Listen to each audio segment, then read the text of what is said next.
what's going on, y'all? T-Bob here. And Jake as well. And you're about to watch a little OTB LSU. We're going to give you all the latest, greatest between LSU football, baseball, women's basketball, softball, and everything in between. Bottom line, if you want to talk Tigers, keep it locked, subscribe, like it. Let's go ahead and dive in to some of this Brian Kelly sound from Monday. And I want to start with Kelly 6. This is an answer about the 12-team playoff. Does it change the way that they view this A&M game? I mean, hell, I just couched it like that, right? And what Brian Kelly says is entirely indicative of why he has had so much success, I believe, in his tenure at LSU and why this program is moving in the right direction. I think the one thing that is so important to point out, everybody's looking for how can they be consistent? How can they be the same team week in and week out? And for us, it's about our preparation and our process and how we can be consistent. It's the consistent application of what we do and how we do it, and then turning that over to performance. So whether it's a 14 playoff, 18, 12 team, that really doesn't come into the equation as much as how we prepare consistently. Are we going to prepare as well as we did last week? And if we do, then we will perform equal to that. And that's really what we'll focus on this week. And look, that is something that Brian Kelly has been adamant about his entire tenure at LSU is that process, those daily, positive, accountable habits that you create and then apply every single day. And when you remove yourself from the results being the end-all, be-all, or the playoff being the end-all, be-all, when you remove yourself from that and instead you focus on what do I need to do right now, right? Like when you do that, what that naturally does, it achieves the goal that everybody in life should be trying to achieve, no matter what the facet, like no matter what your job is, anything, it achieves presence. You're not future-oriented, so you're not worried about what's going to happen in the future and letting that distract you. You're not past-oriented, so you're not worried about the last play or anything else, or maybe something disappointing that happened and letting that affect you going forward. Your feet are firmly where you're standing, and that presence is a superpower in any facet of life, but especially in sports. I know if you listen to me enough, you've probably heard me say this so many times that it's become very trite and a bit hackneyed at this point. But like you watch the Last Dance documentary with Michael Jordan, and what is the consistent theme? Everybody talks about his ability to live in the present as almost a near superpower. It's the same reason why Nick Saban, made so much hay with the process back in the day, because process equals presence. And this is something that has to build over time as well, right? Year one in a process is not going to pay the dividends that year three does. And over time, you see trust begin to develop because you now have upperclassmen who have been involved in this process for a long time that see, oh, wait, when I do the things, like when I practice what we preach, I am seeing positive results. And so even though you're not results oriented, you can use that to give you confidence in the process. And so it starts to build upon itself. And that's what you're seeing at LSU right now. And then you even get the generational transference of information, where now you have upperclassmen who have been doing this for 3 years.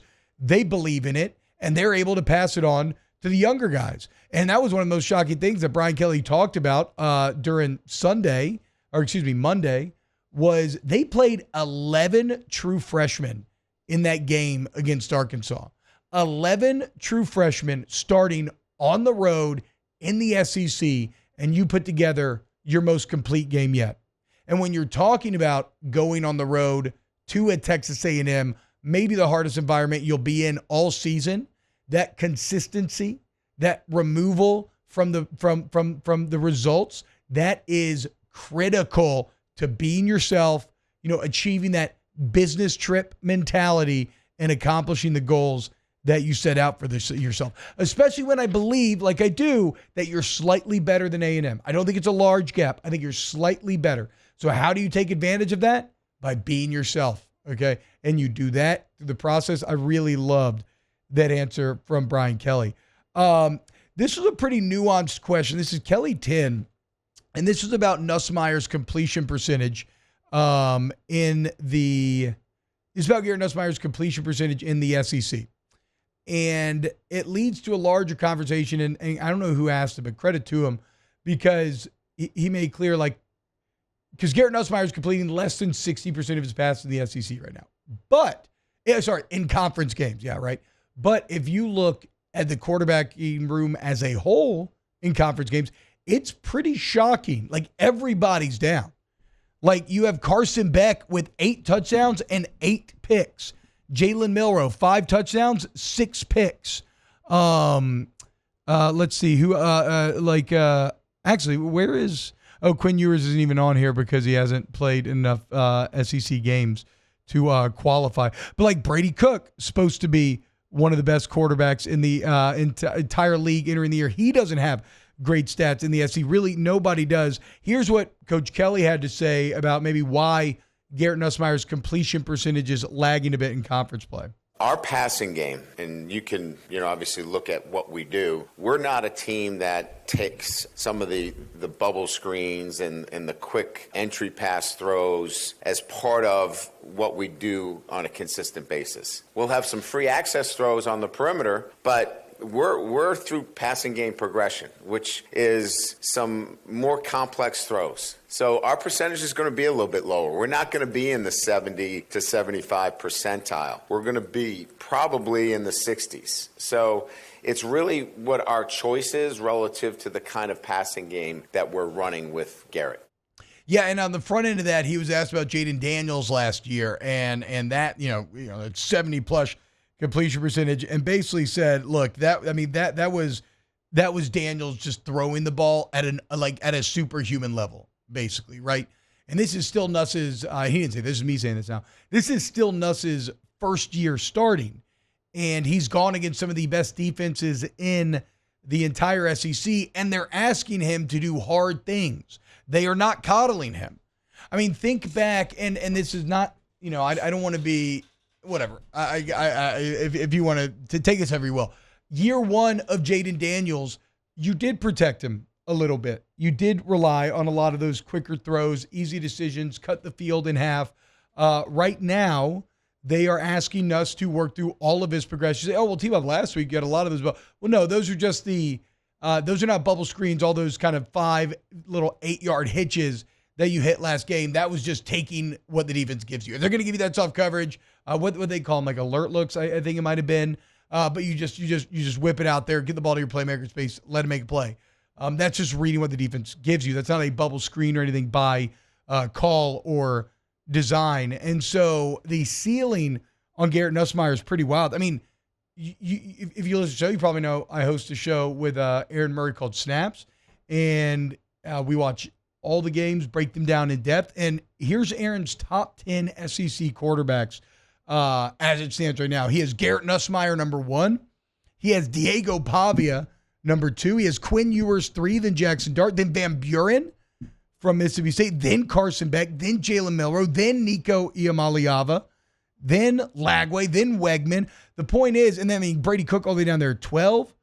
The point is, remember entering the season, we would have, this would have been unfathomable. Entering the year, we talked about how good Garrett Nussmeier could be, but my thought was always, yeah, but look at all the guys that are coming back, like Beck, Ewers, Milroe, Cook. He's got a lot of guys he has to fight through in order to prove how good he is. And, even though the stats are kind of a mixed bag for everybody in some ways, I think objectively he is playing the best football out of any quarterback. Now, this might be his greatest test yet in College Station against this front, but I'm excited to watch the continued growth of Garrett Nussmeier, and I think we should just acknowledge how good he's been on a very tough stage thus far. As far as Mike Elko goes, that is a coach that I thought was a very good hire for A&M. This is going to be Kelly 14 and 15.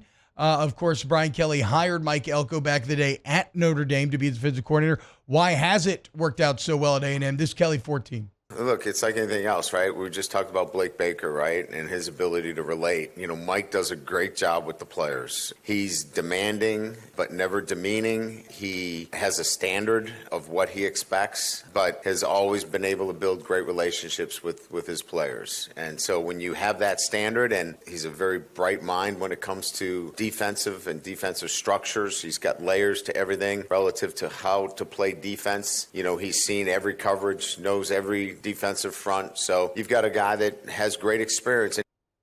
And here's Brian Kelly on why he hired Mike Elko. They just cut that answer off, huh? Here's why he hired Mike Elko at Notre Dame. He's done it at a lot of different levels, right? And I've always respected those coaches because that's where I've come from. I started as a Division II head coach. He's worked his way up. And, anytime you can hire an Ivy League grad, that's makes me smarter. So that worked out well for me. And so I guess the point of all of this is to show respect to the opponent. These are not the Jimbo teams of old that were a lot of flash, but very brittle culture, kind of lacking in the substance. The same way that we champion how Blake Baker has changed the feeling of this defense, the cohesiveness of the guys. I think Mike Elko's accomplished a lot of those same things at Texas A&M this year. And trust me when I say, we just said, look, it's been hard on all quarterbacks in the SEC this year. Remember Blake Baker last game lining up that Maryland I formation wrinkles. A&M, and I want to talk to Billy Lucci about this because I've had some A&M fans hit me up online saying that this is kind of what they're hearing in the A&M press conferences. But A&M is going to have some tricks up their sleeve defensively for Nuss in this offense this weekend. And they're going to need it because they have not faced an offense anywhere near what LSU is bringing to bear this year.